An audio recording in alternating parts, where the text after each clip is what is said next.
The European Union leaders have failed to reach an agreement on an economic recovery plan for this bloc. Now, despite 2 days of intense negotiations, the summit has been extended for another day with the hope of overcoming deep-seated differences. The thrifty northern nations led by the Netherlands continue to remain defiant on day 2 of talks in Brussels. The northern states favor a loan-based recovery, which would require states to enact reforms in exchange for funds.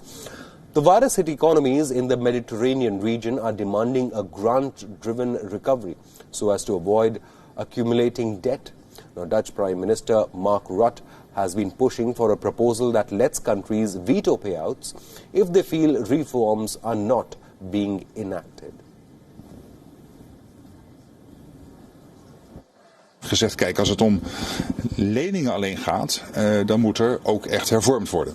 Maar als het nou ook de wens is van een aantal landen, de meeste landen, om ook een deel van de leningen om te zetten in subsidies, ja jongens, dan moet het ook wel heel zeker weten dat het gebeurt. Nou, daar hebben wij voorstellen voor gedaan als Nederland. Wat dat precies is, hou ik even in het midden. Now, ahead of the second day of talks, European Council President Charles Michel presented a tweaked proposal in which grants were cut down from 500 billion euros to about 450 billion. An emergency brake mechanism was also proposed to satisfy the Dutch camp. Now, this offer too was rejected by the northern nations, some of whom called for unrealistic cuts. Sweden, for example, called for grants to be cut to just 155 billion euros. Now, many experts feel that this would render the recovery fund irrelevant. Italy's Prime Minister Giuseppe Conte called on European Union members to come together and approve a feasible path to recovery. Now, remember, Italy was the epicenter of the outbreak in Europe and is currently in a state of recession. Siamo in una fase di stallo, si sta arrivando molto complicato, più complicato del previsto. Ci sono tante questioni su cui ancora stiamo discutendo che non riusciamo a sciogliere.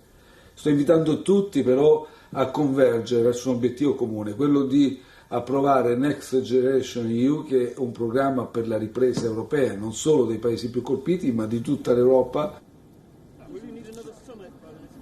The second issue that has divided the European Union is the question of attaching recovery funds to democratic standards. Now, both Hungary and Poland have opposed this proposal and are likely to veto any attempt to include this provision in the final draft. Yes.